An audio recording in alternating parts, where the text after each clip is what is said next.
Hi, I'm recording a new introduction to this video because it came out before Vivek declared that he was seeking the Republican nomination. So the original title and graphic focused mostly on Ben Shapiro because he was the more well-known of the two people. But now that Vivek has declared, I think it's important to re-release this with his name in the title and the graphic, because he's actively courting libertarians. And there's nothing wrong with that. You should be courting, I guess, everybody. But I think he's snowing some people as to how libertarian he might actually be.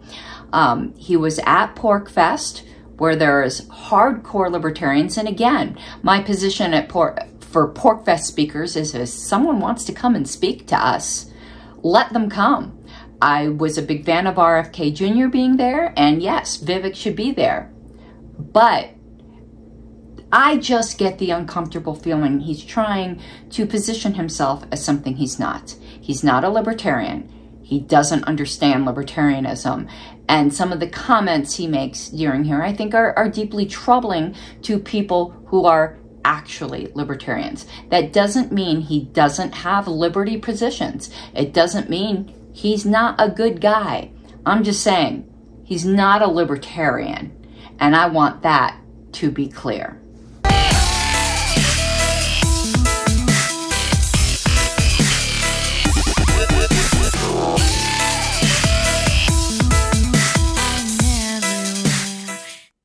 Well, hello everyone. How are you doing? I hope you are doing well. And I am going to try not to chat too much at the beginning of these shows because I expect that this particular episode might get more than my typical viewing audience, but I am going to do a little bit.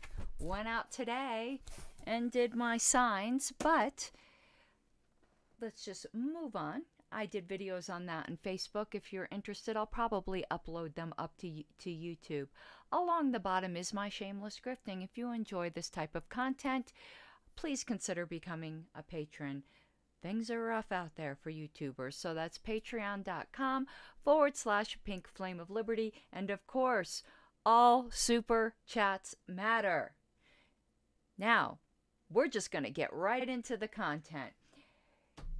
I want to give a little bit of an introduction here, and I do have drinks lined up because I have a feeling I'm going to need them. We've got 3 shots.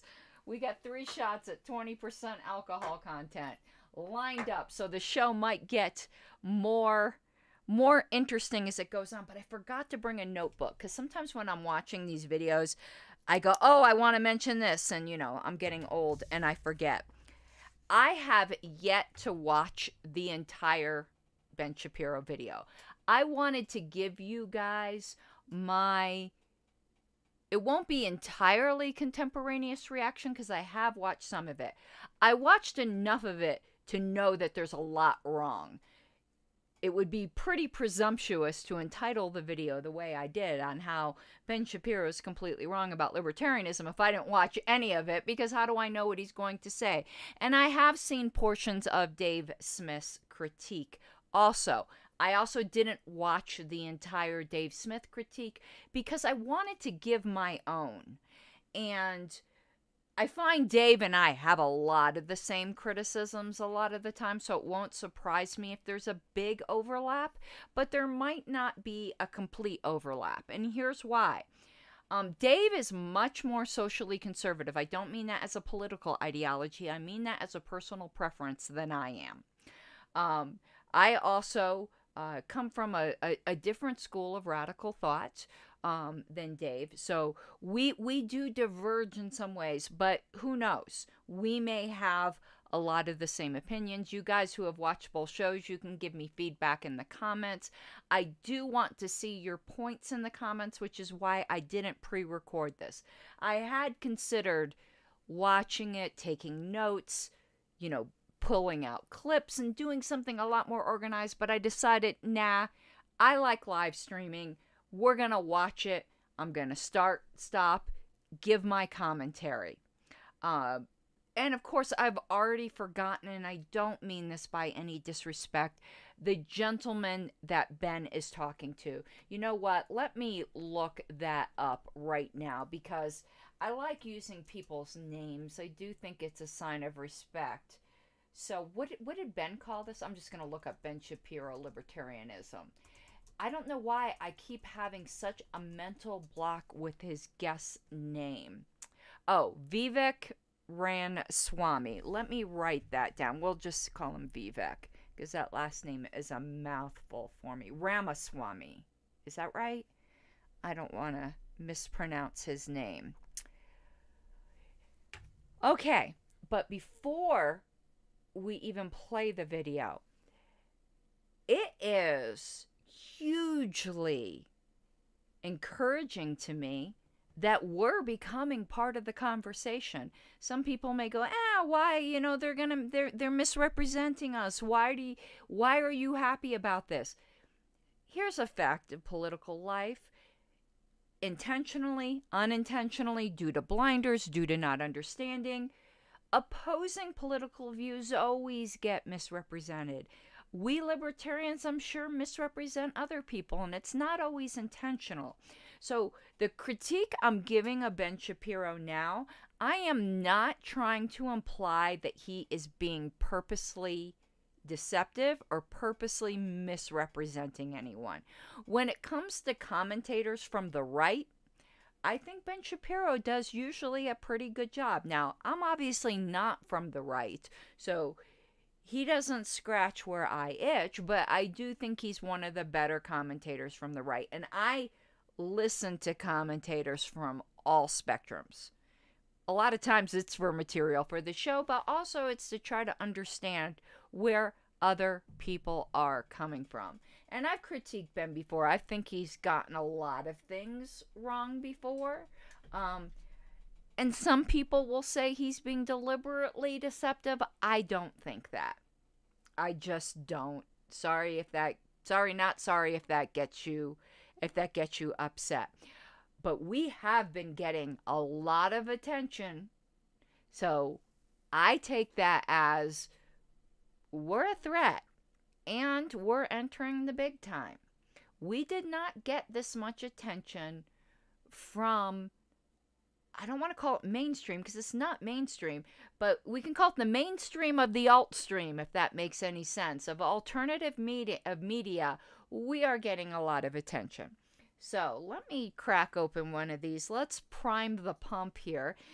This drink is called Porn Star. I'm not so sure that's the most appropriate thing to be drinking while watching Ben. Ooh, that smells strong. Ooh.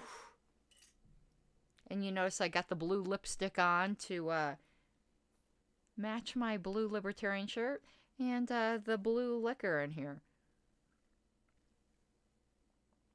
Oh, that's good. You want to know what it tastes like? Do y'all remember Astro Pops? That's from back in the day. That tastes like an Astro Pop. Okay. We're not going to have comments up on the screen when we're watching the video. Unfortunately, it just takes up too much screen real estate. I will put up on the screen any real pertinent comments that come up. Of course, Bunchy will be with us always. Bunchy is always with us. So let's go, and I'm going to be starting and stopping. This is a short video by Ben. It's 10 minutes, which means I could probably talk about it for 10 hours, but I won't. But it's a relatively short video by him. So let me switch the screen here, and we will hit play. So I've been reliant in my own ideology more and more on the idea that you can only have, that universalism essentially doesn't apply, that particularism is the way to go. What I mean by this, by levels of government. Yes, exactly. That you can do a lot of things at the local level in terms of government, in terms of community building. All that stuff is not off the table. Like the libertarian ideal doesn't apply at the very local level because... Okay, already he doesn't make any sense. So I know he talks really fast, but he's like, the libertarian ideal doesn't apply at the local level because you can do a lot of things at the local level, such as community building. What in there had anything to do Oh, the video's much louder than me. Let me see if I'm not so sure I can fix that. Let me see. That should have just boosted my volume there, did it? Let me know. I'm going to hit over here. I'm looking, if you wonder why I'm looking off to the side. And let me pull that one down a little. You'll have to let me know how this goes when we continue. Okay, so he already didn't make any sense. So he's like, the libertarian ideal doesn't fly at the local level. Okay, he's going to explain it more, but he really just starts going off the rails. I wish he had defined what he thought libertarianism is, because we're going to have to guess by what he says. Now, let me know if I'm going to need to pull down the volume on his video a little bit, because I can do that. The fact is that you and your friends, when you have an HOA, there are tons of restrictions that you live under as an HOA. And I live in my local Jewish community. There are all sorts of social restrictions that we put in place with regard to one another that violate kind of libertarian prescriptions. If we... What? Okay. He didn't do this, but I'm going to do this so we're clear. Libertarianism is a political philosophy. It is not a complete worldview of how you live your life in every single sphere. It is a political philosophy that says that the only rights are negative and that the use of initiatory force to achieve social or political goals is always unjustified. That's all it is. So Ben went on to talk about, and it's a philosophy about the state. It's a philosophy about government. It does have some bearing on interpersonal relationships. Obviously, interpersonal violence also isn't justified. But libertarianism is a political philosophy. Okay? Its realm is in the political realm. Ben went on to talk about HOAs, which, okay, that could have some impact with the state because they're creatures of the state, they're corporations, but that isn't what he meant, because he went on also to say, and my Jewish community, we have certain rules and social expectations that violate libertarian norms. How? Having a voluntary religious society that is a private organization that decides.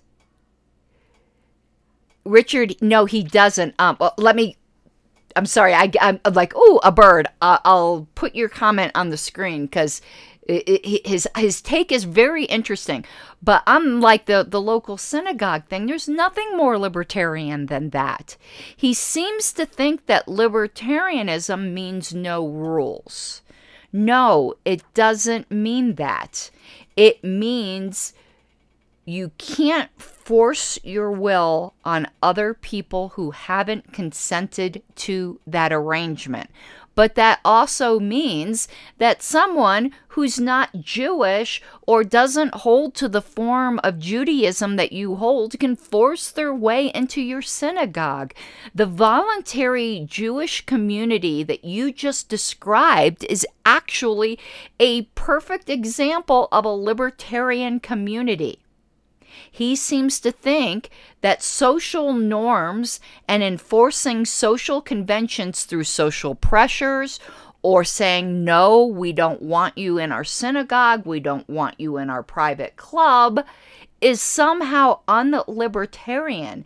And that is, I can't think of any. Now, please know that when I say any, there's going to be crackpots out there that are on the fringes. But when we're talking about any major view within libertarianism, nobody would deny that. In fact, let's just go to the Libertarian Party platform. And I think referring to the party here is apropos, because if you go to this video by Ben in the thumbnail, he actually has the logo for the Libertarian Party in it, which made me really happy, even though he was misrepresenting what we think. So the context that he purposely chose for this video is the Libertarian Party. So I don't need to speak about libertarianism writ large. I get to speak about the party. And it's right in our platform that private organizations have every right to choose whatever levels of freedom of association that they want. This is libertarianism 101. Like, what? What? You know, this is just a bit crazy. I want to put Richard's comments on the screen. So Richard had said, I guess I misunderstood him because I thought he said libertarianism is more local. No, most people, when they're discussing libertarianism, do say that. He actually says, and he'll get into this, but I like to prime the pump because, again, he talks so fast that you might not, you know, might go a little, because he just goes so fast. He believes that local, he's not going to use this word, but I'm using this word, that you can be more authoritarian when you're dealing with local governments because most people in a local community share common values and they won't find it to be authoritarian. They'll find it just to be what they're comfortable with. But as you get more distant, as you become more national in government, you have to become more libertarian because everybody is so different and it's impossible to create rules that everybody will be comfortable with. Now, that is a unique take. I don't find any kind of difference between the two because he's coming at this somewhat from a utilitarian point of view. I think he'll use a different term, but it's basically a utilitarian point of view. Whereas libertarianism says, no, human freedom is a good in and of itself at every level.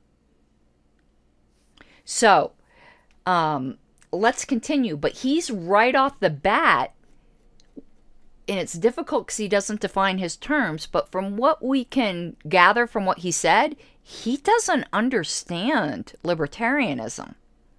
One of our kids doing something wrong, I notify my friends. If somebody falls short, I'm giving charity to their family. If I know that somebody's doing something wrong, I go to them and I try them. We have people who just are not welcome at the synagogue because they violated the social precepts. The communitarian model works at the level, like if the family is the fundamental unit. Okay, so notice he's continuing with saying examples of what he thinks violates the libertarian ideal. We can even go back and play it because I interrupted it, and I think I'm going to do that. I think I'm going to go back and let him, so you realize I'm not misrepresenting what he said.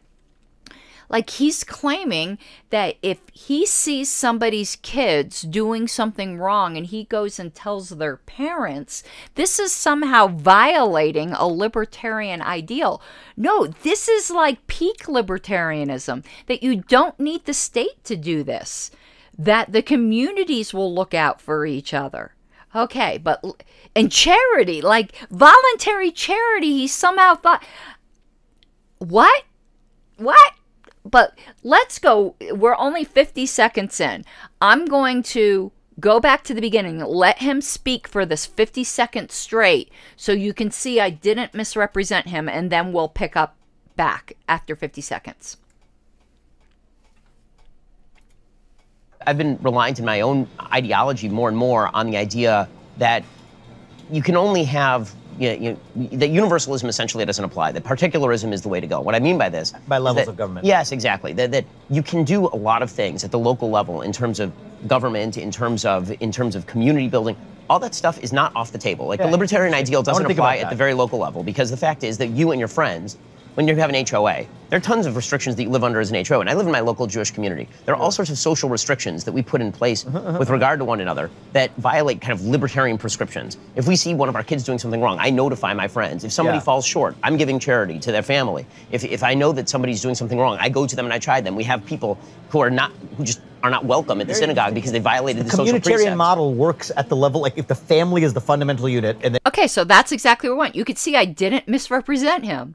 He claimed that all of those things violated a libertarian ideal, including voluntary charity. Like, if I wanted to be really disrespectful here, I'd be like, are you smoking crack? There was a funny insult that I found on IPR. It was a memory from like 5 years ago, and I posted it on Facebook where somebody was just being really obtuse at IPR, and we said, you know, the libertarian position is that all drugs should be legalized, but that doesn't mean you should be taking them all at once. We apologize for any lack of clarity on that point. Ben, like, what? That made no sense. But you said it with such authority, without stuttering, you know, in your typical shotgun way, that made it sound like you knew what you're talking about. But with all due respect, Mr. Shapiro, you have no idea what you're talking about. That was so wrong, it wasn't even right. You know what I mean? It's like so wrong, there isn't even a word for it. But now let's continue, because he is going to say, I'm on Twitter. Let me just put it this way. With my next statement, realize I'm saying this statement with the full knowledge that I read Twitter every day. He's going to say one of the dumbest things I've heard this year. And I'm on Twitter. I read a lot of dumb things. He's going to say something that just stinks up the place. If you're prone to getting angry or throwing things, trigger warning. That's all I can say. Let's go, because he's going to say something so incredibly stupid. As a conservative, he should know better. Never mind knowing libertarianism. This is a dumb thing to say from a conservative point of view. That it's sort of like families are communist. Right? He just said families are communist. Let's back that up. I'm going to let him continue. He's going to explain why he thinks families are communist. That is barking moonbat stupid. But let's go back. We're at 49 seconds. Let him just go through that and explain why he thinks families are communist. The fundamental unit, and then it's sort of like families are communist, right? Exactly, you have a joint bank account with your wife, communist, right? To communitarian to okay. He said families are communist because you have a joint banking account with your wife. Well, who knew that's what communism was? You know what? Maybe I was wrong about that commie stuff. If that's all it is that you know, if families are communist because you have a joint checking account with your wife. Does he think, and I hear Wayne is listening to my show upstairs and there's a 10-second delay and I can hear me coming through. Wayne, I can hear you up there. He's going to get that in like 10 seconds. Turn it down, Wayne. Families are communist. Okay. Does Ben think that voluntarily pooling resources together for a common goal where no one forces another person, does he think that's what communism is? Because if that's what it is, I'm all for it. But that's not what communism is. And this has nothing to do with him not understanding libertarianism. in this comment, he doesn't understand communism. And one thing I thought libertarians and conservatives had in common is that we both understood and despised communism. But families are communists? No. The other guy kind of had it a little right, but he was nodding along. They conflated communitarianism with communism. It's not the same thing.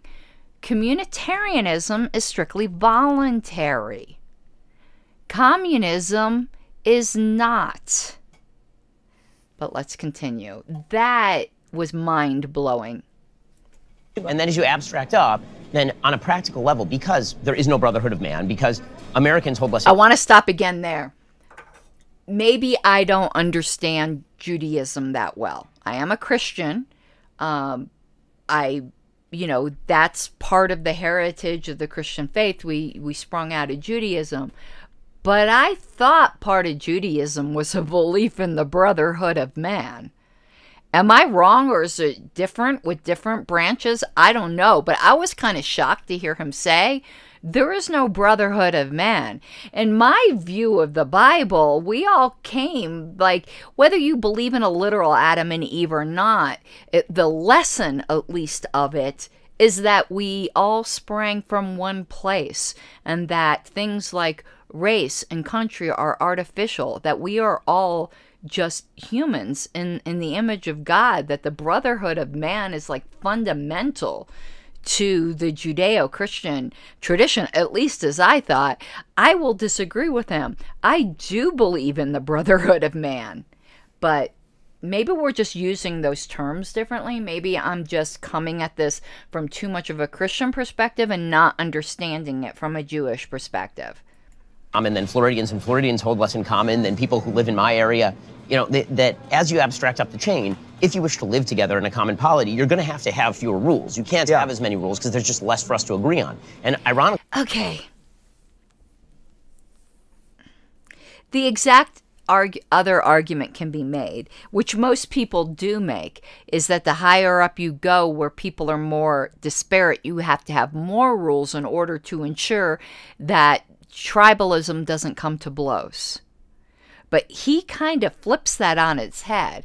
It's an interesting thought experiment, though I just think there should be liberty at all levels. He just takes for granted that we need to have rulers, which is strange considering that he really was, and I don't blame him, I'm not saying this in a sarcastic way, you know, very protective, complimentary of the fact that, you know, this tight-knit Jewish community that he's a member of.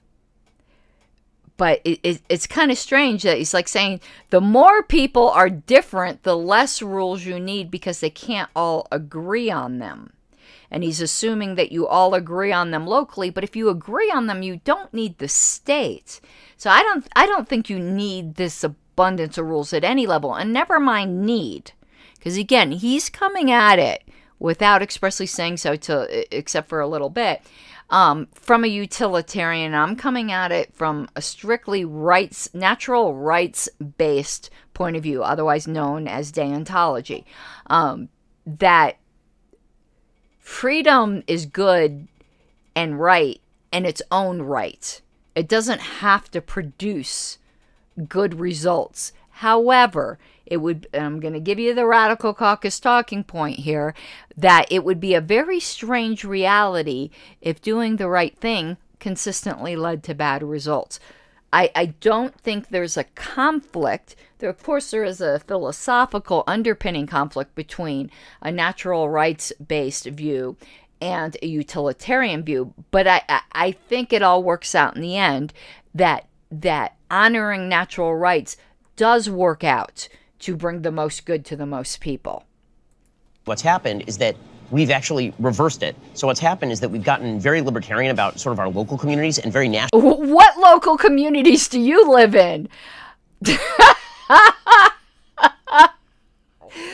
Name a local community that's very libertarian. I'll wait. Okay. Crickets. about the top level of government. Yeah, it's like, okay, well, our local community, we got to defund the police. On our local community, I don't want anybody telling me. That's a talking point. And the people who advocate that also believe that not just locally, but state police and federalities, okay? Border patrol, whatever. I don't know what fantasy like he's been reading, but the defund the police movement doesn't just believe in defunding the police at the local level. They believe all levels of law enforcement. Can do in the privacy of my own home. But on the federal level, man. Okay, yes. That is not, though, some kind of libertarian ideal on the local level, because even though, yes, your home is locally situated, there are federal laws that reach into the privacy of your home.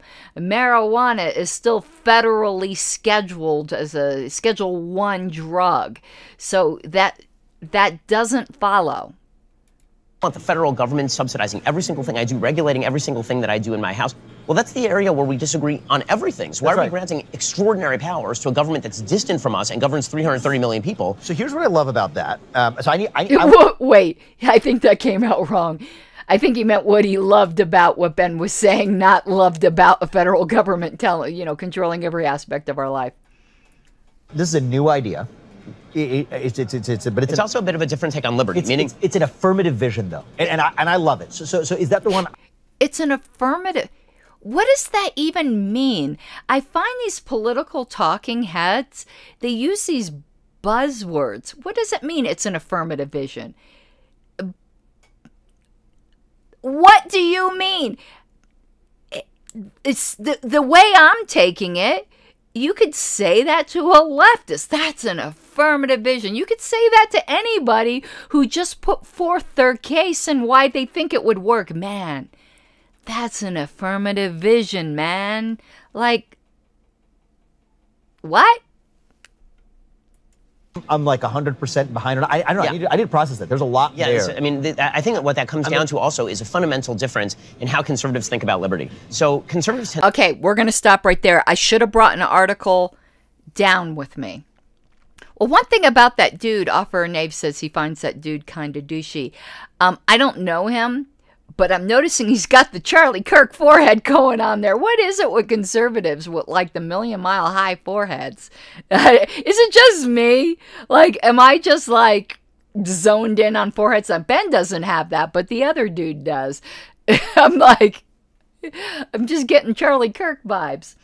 Now I completely forgot what I was going to say because I am halfway through my— Oh, there was an article I should have brought down. I will probably do a separate show on this article because now we are getting a lot of attention from conservatives. And I'm starting to hear the conservative talking point again, not from Ben, just in general. Particularly, I hear it when I was doing the door knocking, where if I'm talking to a more conservative person, they'll be like, well, they don't mean it in my race because I'm in a nonpartisan race. But at higher races, all libertarians do is take votes away from conservatism, or that libertarianism is a subset of conservatism. No, it isn't. He's going to tell you in one sense, and I agree with Ben here on a difference between conservatism and libertarianism. But there's a really, really good article and that I have saved from back when I was a brand new libertarian, and in a future show, maybe even tomorrow, I don't know. I've got more door knocking to do tomorrow. We're going to segue. Brief commercial interruption here. Wayne and I got halfway through all the libertarians in Castle Rock. We're going to have to spend another afternoon tomorrow finishing that door knocking list. So I might not have as much time to do multiple shows tomorrow because I am doing the Dragon show tomorrow. Okay. Back on track here. The quote from that article, which again, I will have the exact quote soon, but it was something like, conservatives are all about liberty until they comprehend, or they grok, my word, they grok what liberty actually entails. And all of a sudden, they're not quite so enthusiastic about liberty anymore. And NYC Jewish man, let me put this on the screen because I'm going to disagree with you and agree with you, and I'll parse it out. He says, I hope it's he, might be she. Oh no, it says Jewish man. So he says you can be a libertarian conservative. No, you can't.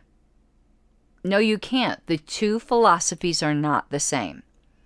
What you can be is a libertarian who is personally, in their personal life, conservative. But conservatism is a different political ideology than libertarianism. Is there some overlap? Certainly. But we also have overlap with the left. The two things are not the same. And the idea that they can be the same needs to die in a fire, screaming for its mother and asking who its daddy is. You can be a libertarian who, in your personal life, is more conservative. But you can't be a political conservative and a political libertarian. Those are two different things with some overlap, but they are different things. Think of liberty as, you can think of it as either inherent or instrumental in terms of its value. Either liberty. Okay, he's using inherent and instrumental instead of deontological or utilitarian. But I do think those we're using, I think they're interchangeable. The way I use those phrases and what he's using these phrases now.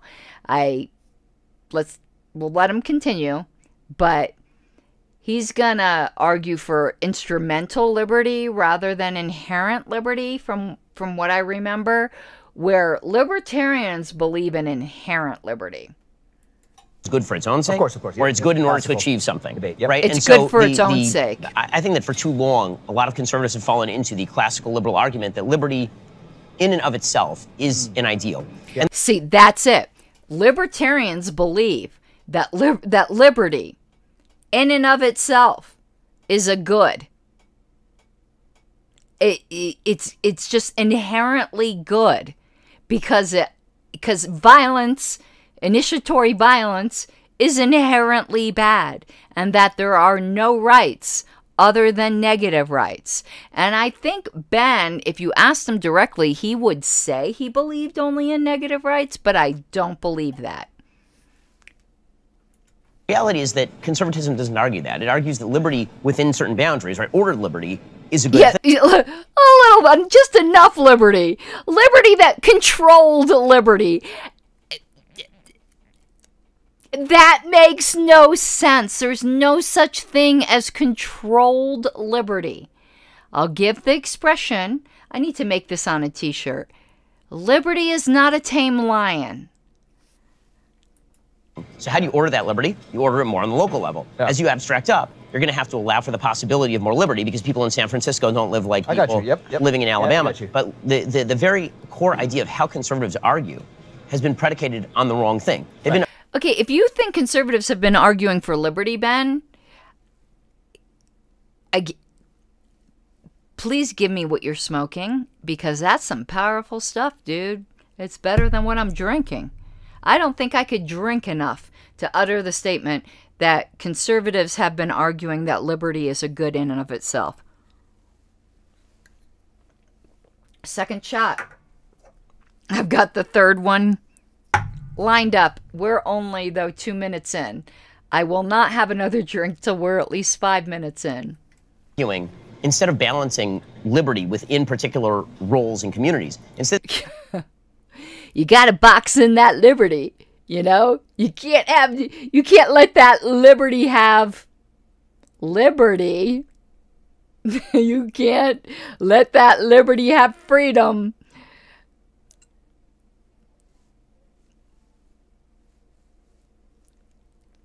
Make it make sense. Do I have my make it make sense? Where's my clips? Do I have make it make sense? Okay, let me get out my little flow chart here. That's what she said. No, that's what she said. I don't have... Where's make it make sense? Hold on. Let me bring up my sound effects. I know I just destroyed the spontaneity of this, but it bugs me that I can't find Make It Make Sense. Are we going to have to go through all my sound effects here till I find it? I don't think I have it. Oh, here we go. Make it make sense. Exactly. Make it make sense. It makes sense. It doesn't make sense. Make it make sense. Let's say it again. Make it make sense. Okay.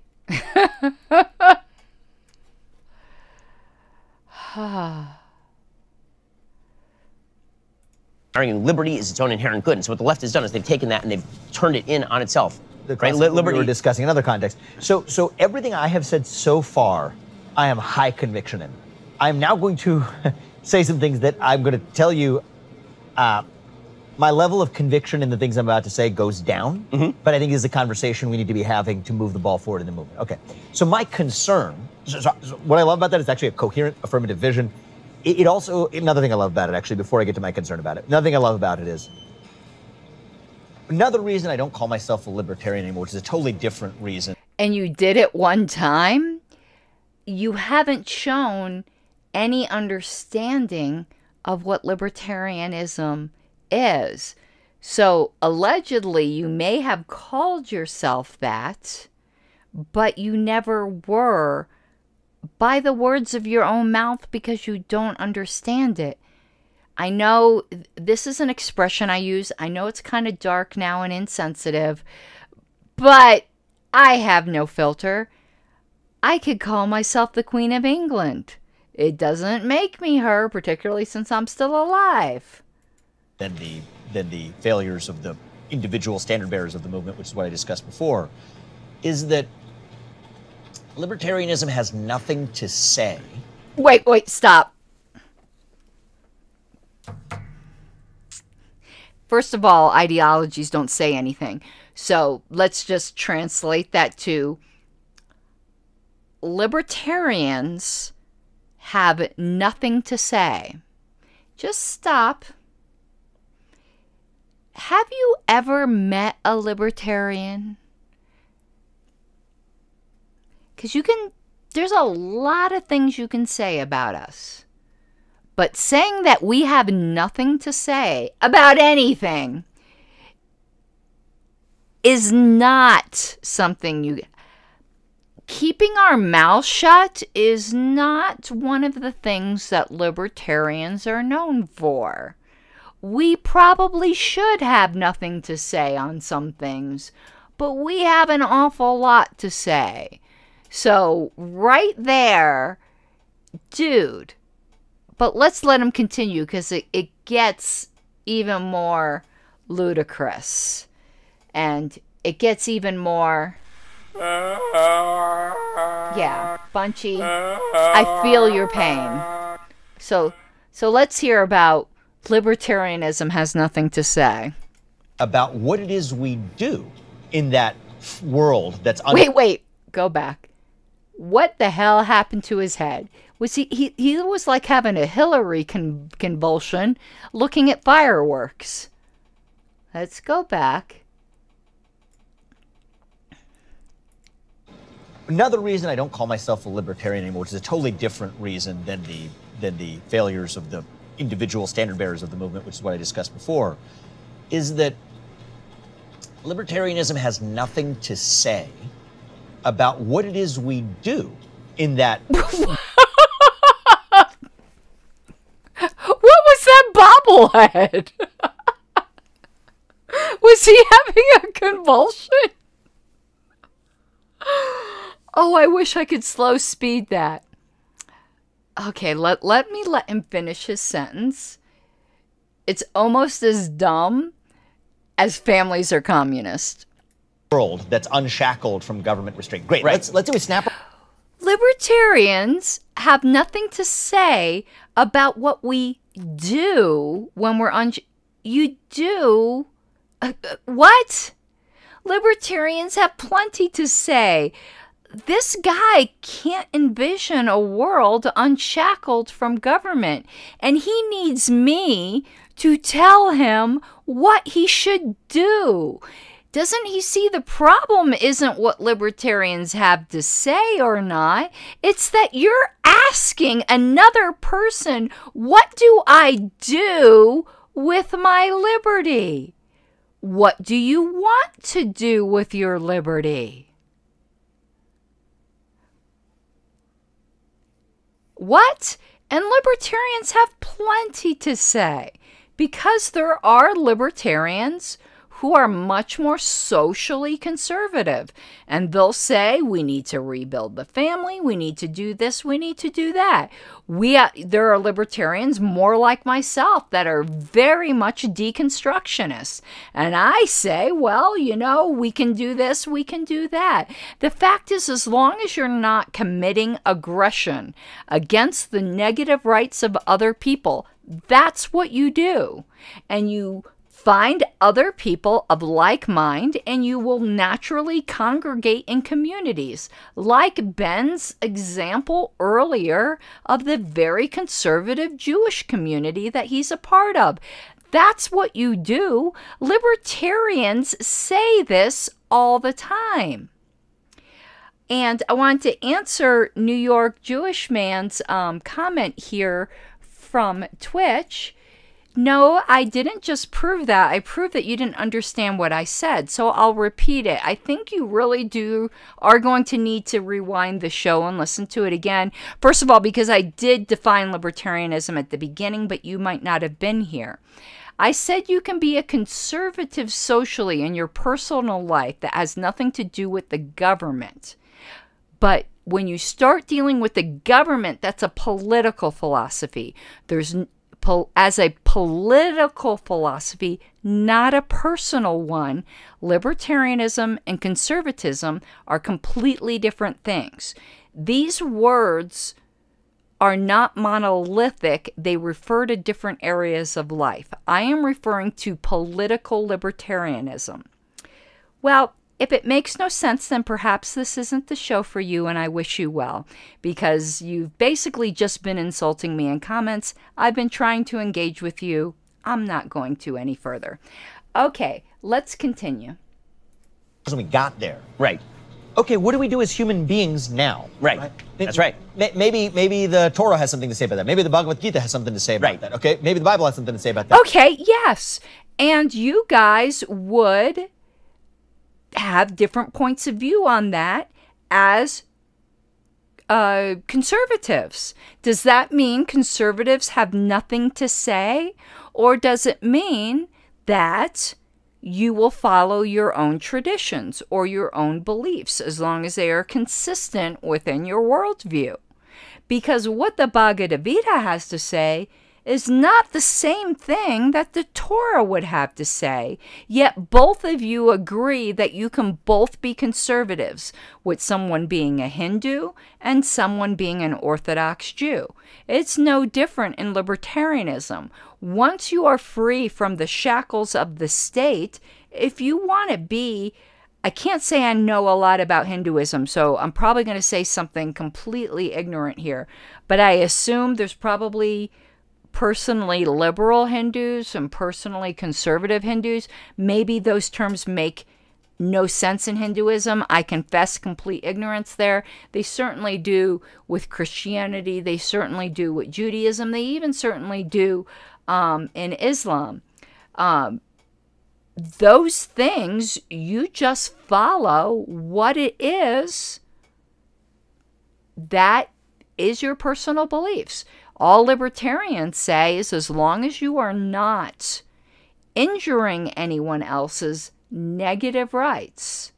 Conservatives believe in community rights, not voluntary community rights, inherent community rights. For instance, now Ben doesn't hold to this, so I will give him credit for this, but a lot of conservatives, particularly drug warrior conservatives, will say that drugs need to be outlawed because they harm the community.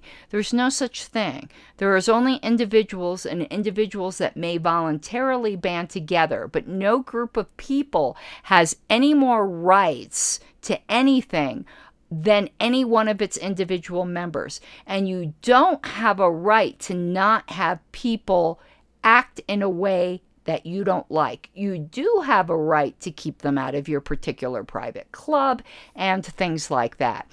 But look, I just went on now for about 5 minutes telling you that libertarians actually do have quite a bit to say as to what comes after the state is gone. I can't help, crap, I wrote his name down. I don't want to disrespect them. Vivek? God, I know I'm mispronouncing his name. We'll just call him V's. V's lack of imagination in this regard. But libertarianism has nothing to say about that. That's right. And as a human being, as a citizen, as an agent in the world, as a thinking person, as a person who aspires to be a moral person, I care about the answers to those questions in a way that a libertarian is not necessarily saying the wrong answer or the right answer. There's just silence on that question. There is not silence. All it says is that the political philosophy doesn't give an answer there because that's not the role of political philosophy. That's the role of your personal morals. That's the role of the morals of your community. That's the role of your relationship with your God, if you have one. That's the role of your church. That's the role of your family.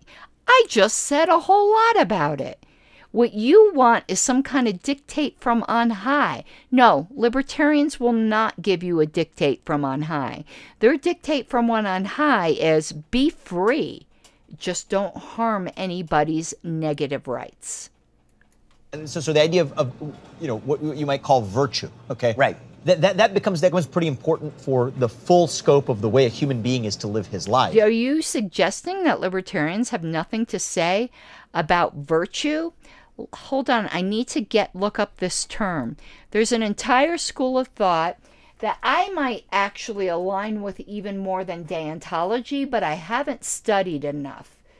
And I always mispronounce it, but it's called virtue-based ethics. It's like edemenism. Does anyone know that word? Roderick Long subscribes to it. And I always mispronounce it. I think it's... Let me see if I can find it here. No, I can't. Because I can't remember how to spell it. But there is a whole other school that in English is called virtue ethics. But there is a Greek word for it that I'm not thinking of right now, that I probably hold to a lot more than deontology. But I haven't studied it enough. I don't switch ships quickly. All right, so to say, and the ultimate in virtue in a libertarian political view is non-aggression. That is the most virtuous that a human being can be. That is a moral statement. That is virtue. So libertarianism has at its core a virtue. It's not simply conserving something. Yeah, that's exactly what I'm thinking of, eudaimonics. It's something like that. That name on YouTube that needs a vowel. Can I buy a vowel, please, GSDLMJ? You need some vowels in your name. Yeah, it's spelled like E-A-U-D. You know exactly what I'm saying. But yeah, that's virtue ethics. Deontological is duty. Is duty-based ethics, but I think there's a big overlap between them because you have a duty to virtue. But it's even more important even in the capitalist worldview and extracting the virtue of capitalism itself, where one of the things that I've frequently argued to sort of, I would say, confused conservative responses, and confused for good reasons, is that virtue is not a product of capitalism. So there are the... Because that's like saying... The taste of raspberries is not a product of the color blue. Blue doesn't taste like anything. It's a category error. Capitalism can be used for good. It can be used for bad. It depends on the human actors in it. Capitalism in and of itself, I'm not going to say it's immoral, but it's amoral. Maybe that's not even exactly correct, because I do think it's a moral system in that it deals with the voluntary exchange of goods. But you can be predatory about it. Like I've said before, libertarian dystopia is possible. God, for him to say that libertarians have nothing to say about how we live our lives, I need to look up this. I want to put this on the screen, on a different screen, because I have an awful lot to say about what comes next. I did a whole keynote speech about it in Kansas. It was called, crap, what was it called? The Humanitarian Responsibility of Freedom. That was the name of a talk I gave, which was all about what comes next, that libertarian dystopia is possible, and that we have a responsibility to be humanitarians. So I want to stick this up on the screen in case any of you guys would like to take a listen to this. I would super encourage it. And if I remember, I'll put it up in the show cards. Let me open a new screen here for just 1 second. You're looking at one of my other camera angles. Forgive me, but here it is. Up at the top here, you can see the humanitarian responsibility of freedom. This is my answer to the question. And I was watching, you could see here, you laugh, you lose. I listen, I watch a lot of different programs. But you can see here that I have a lot to say about what comes next. And I end that speech, by the way, if I remember correctly, quoting quite a bit of scripture. Let me go back to this. They're the true let me stop pro-capitalist. Let me go back to this screen here for a second, because I want to expound upon that a little bit. In that speech, on the humanitarian responsibility of freedom, I call the non-humanitarian view of freedom as childish. And I quote the Apostle Paul, who said, you know, that when I was a child, I spoke as a child, I act as a child. But now that I'm a grown man, I have put away childish things. And I encourage libertarians to put away childish things. And I ended that speech with the prayer of St. Francis, which is a selfless prayer that says things like, may I seek not so much to be understood as to understand, and added it with the sarcastic response, but turning it on its head, of in the story of Cain and Abel. I said, we are our brother's keeper. Because if you remember in Genesis, he said to God, what am I, my brother's keeper? Yes, we are our brother's keeper. True freedom and human flourishing has a humanitarian responsibility. Now, isn't that funny? That guy said we have nothing to say about what comes next. And I just talked and did a whole talk all over the country about what comes next. What comes next is human dignity. That is what comes next. But you can't force that on people. Okay, let's go back to the talk. To make the argument that that is the virtue, right? Right. And it's a powerful case, and there are aspects of it that I'm deeply sympathetic to, but I'm not there. I believe that virtue is a precondition for capitalism. Okay, I loved what he said there. Because in my talk, The Humanitarian Responsibility of Freedom, I said something very similar, but I didn't say it about capitalism. I said freedom is a necessary but insufficient precondition for human happiness and human flourishing. That merely being free doesn't guarantee paradise. It is a necessary condition, but it's not a sufficient one. That you have to bring other things to it. You have to bring voluntary human virtue. So he's saying this about capitalism. So we might even be saying the same thing here. Freedom alone is not enough for human flourishing, because people will use and can use their freedom to be absolute assholes.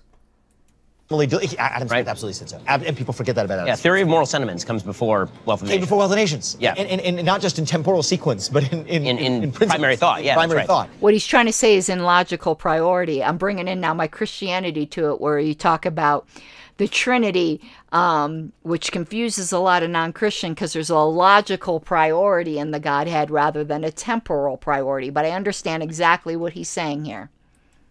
And so the question for me is, actually, even if you think about the modern, it's interesting about that point. I mean, modern social media, I think, calls that bluff.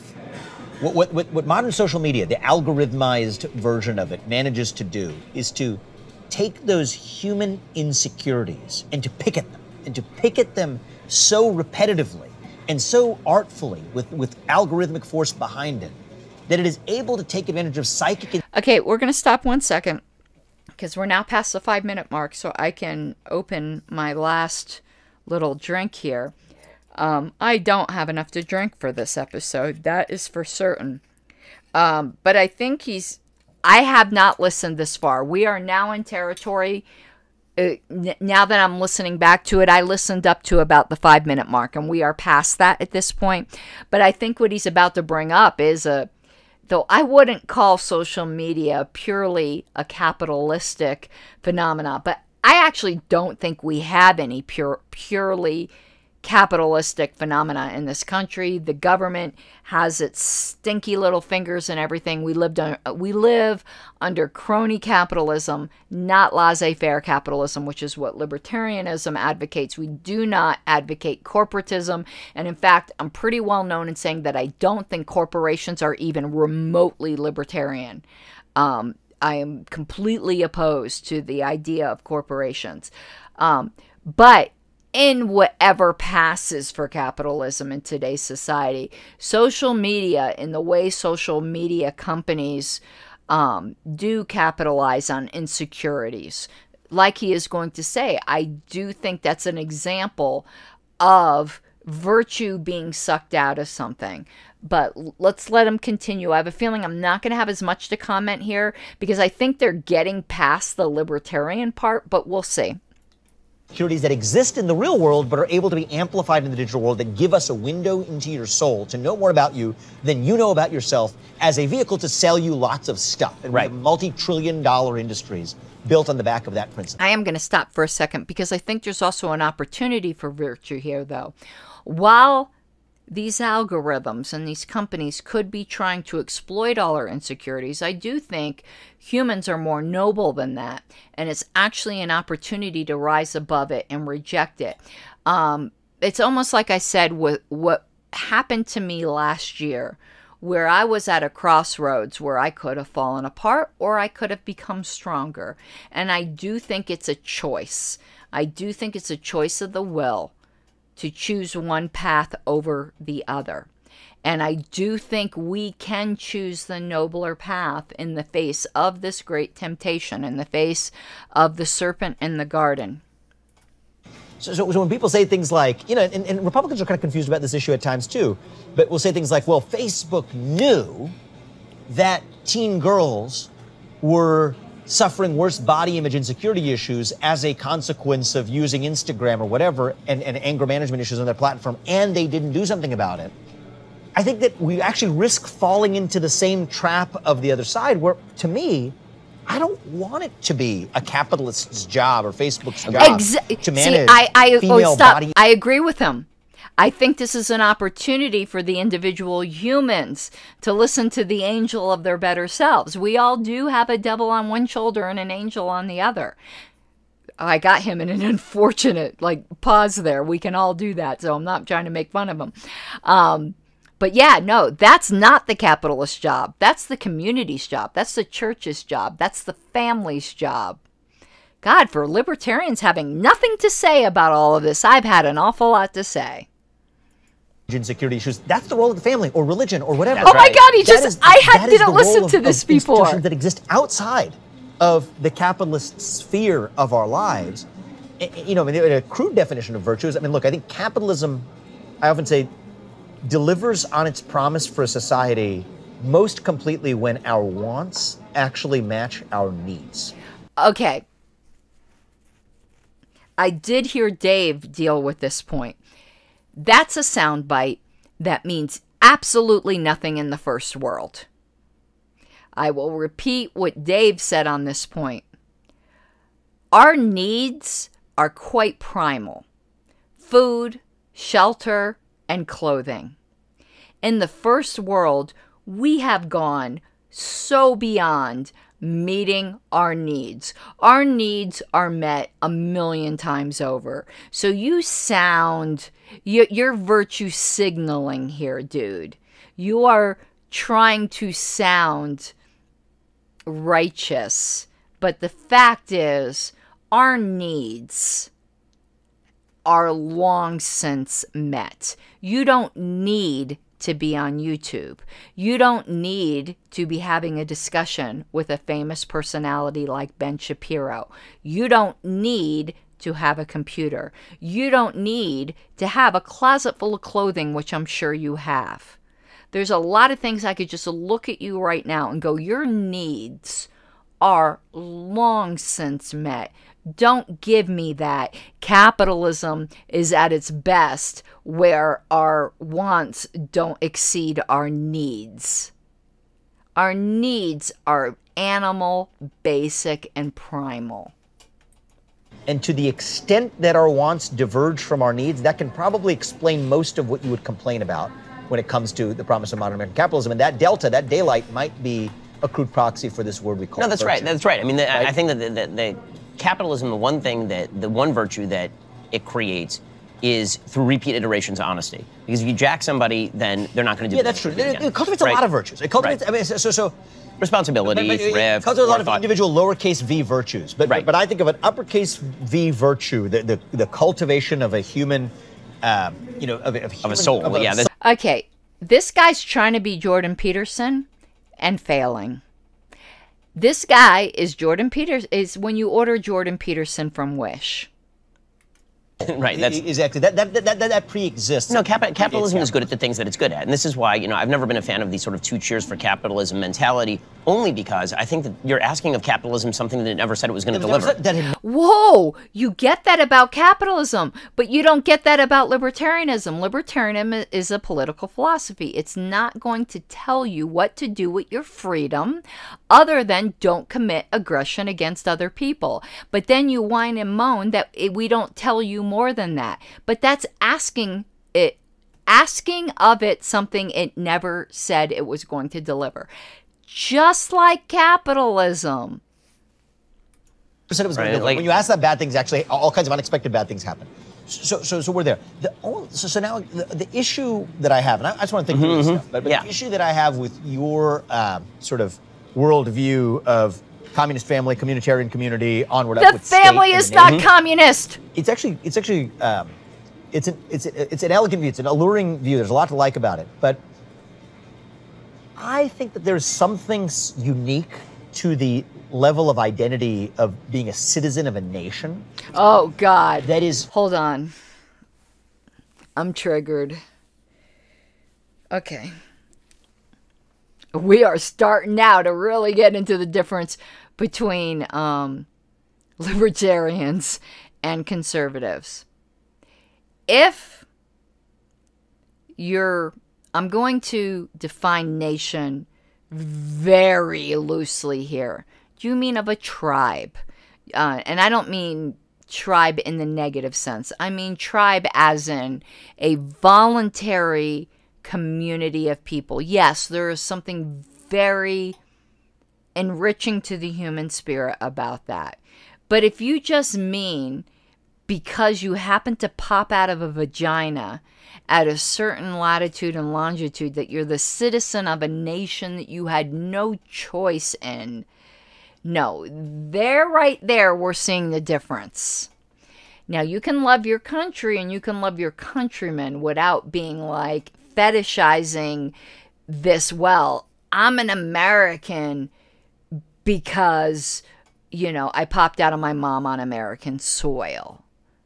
That's not a voluntary association. And you can still love fellow Americans and hold that.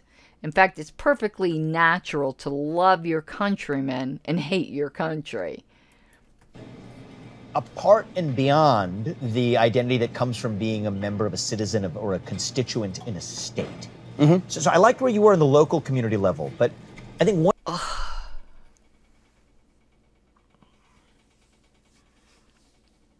A constituent of a state. Can you say cog in a machine in another way? I think you just did. And we're really seeing the difference right now. Things that I think is missing. So in my new book, kind of play on, David Hume had this thought experiment called The Missing Shade of Blue. I call this the missing shade of red for our conservative movement, is the revival of civic duty. For sure. As a means, but it's... What do you mean by civic duty? Do you mean a duty to the state? Because that is the context of what you're saying.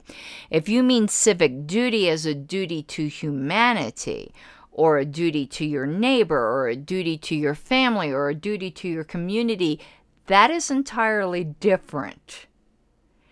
But you are basically arguing for nationalism and blind patriotism. No, I reject that.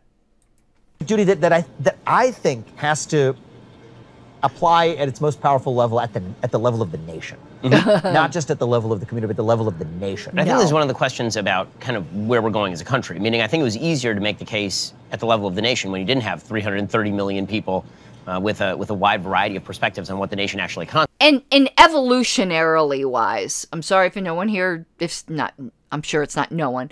If some people here don't believe in evolution, even though I'm a Christian, I do believe in it. And that's even the wrong word because it's not a faith thing, it's a science thing. But in anthropology, there's a lot of evidence behind the fact that, and we even see this, when something terrible happens to people you know or people in your community, it's a tragedy. When something terrible happens to somebody thousands of miles away, it's a statistic. You can't have that kind of close connection with other people. We are, in a very real sense, and I don't mean this in the negative sense, tribal. That we can really have only these really close bonds with a certain number of people. And when it gets beyond that, it's just beyond our monkey brains. But instead, what this guy is advocating without realizing is he's sublimating it to this kind of like super father figure of the state.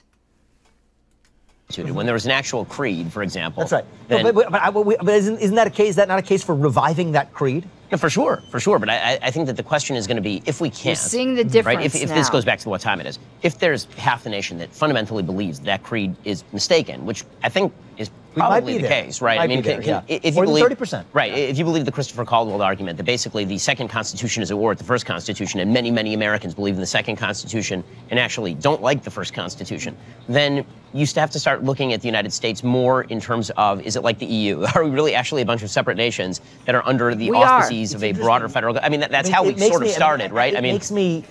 It's sad as an American. I mean, did you just say that the way we started? Okay, I don't think they meant to say what they just said, but it was very revealing. So Ben said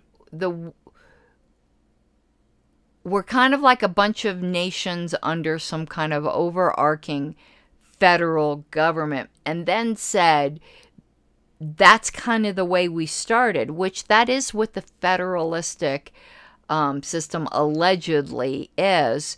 And then he said that's kind of sad, but I thought that's what conservatives wanted to get back to. I mean, that really is going to be the only way to save this country, is to get back to the original founding idea. But too many people just don't believe in that. And even though I'm you know, I'm openly an anarchist, so obviously I don't believe in nations to begin with. But if we're going to have one, a much better arrangement is the original arrangement of much more sovereign states, loosely a confederation of states. That's a localization argument. Even when you talk about the fall of Rome, people talk about the fall of Rome, whether the Roman Empire lasted hundreds of years or whether it lasted over 1,000. Right. Depends on whether you actually include the Eastern Empire. Of the Eastern Empire. That's right. Exactly. So in a certain sense, I forgot about my pizza in the oven. It made my Wayne, if you're still heart watching, cry a little bit as I wrote this part of my book. Did but I maybe America will be burn the same way. my bagel bites? But whether the American that's Empire, usually what happens, right? Whether the American experiment lasted 250 years or whether it lasts 1,000, may involve a fissure of what in the way they hold the Roman Empire was different. Right, it doesn't mean there's a civil war or something, but it does mean that may go we just kind of directions. go, our own different ways. So I acknowledge that possibility. Maybe being a naive optimist, it is my hope, and I think our window is short for. Yeah. I mean, this might be like the next 8 years to determine the answer to this question. I hope we're not there yet. And that's where we differ. I think we do need to get back into much more sovereign localism.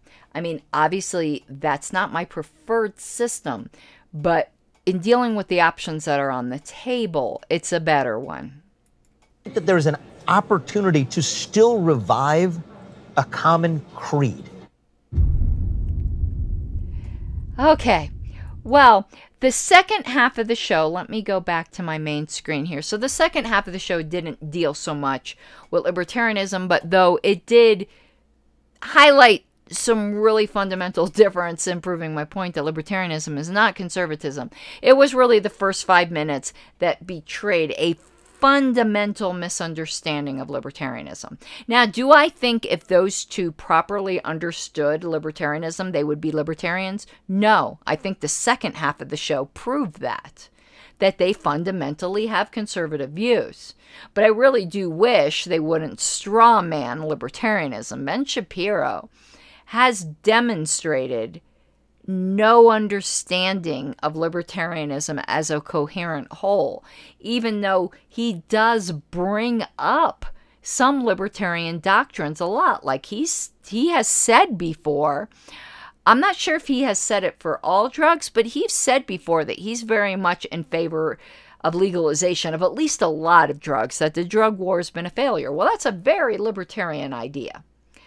But it's so strange, but I think he holds to that because of a utilitarian view. I don't know. I don't think he's particularly consistent with this. So that was kind of fun. I hope you enjoyed that. I'm going to be doing a little bit more of this, of breaking down some things. So I want to go over that article I mentioned about the differences between conservatism and libertarianism and how they're not the same thing. And if I have time tomorrow, I will do it tomorrow. If not, it will be next week. I just need to print it out. But remember, I'm starting a new job next week. But I just need to print it out and do that. I also, as I've kind of teased on Thursday, I think excuse me, I burped. I kind of teased the other day that there was some really terrible statements made by Jesse Waters on Fox News about dealing with the homeless that I wanted to bring up. But that's going to be it for this evening. I thank you guys for helping me improve my sound. I'm always looking to do that. I actually do have a mixing board and professional mic, so there's no excuse for bad sound. I'm giving us a few minutes, as I always do at the end, to see if there's any other comments or any questions that might even be slightly off topic. Now's the time.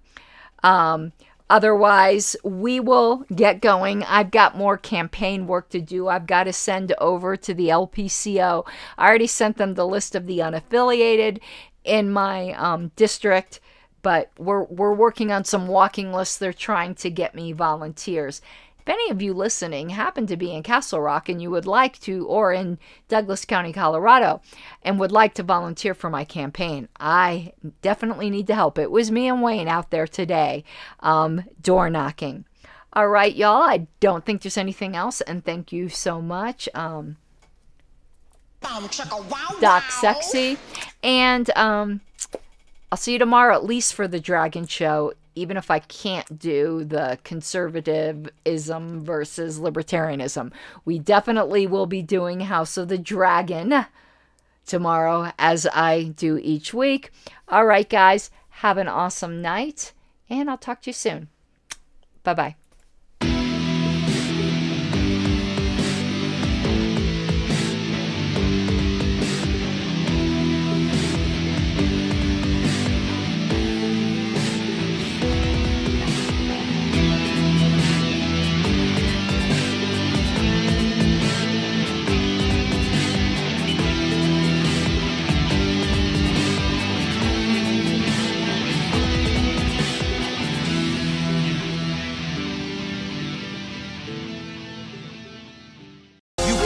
What you're given, that's how we live it. Don't be mad at the system, it's simply how we've existed. I hear a lot of people talking like they politicians and choose to be an accountant because it's safe in a business.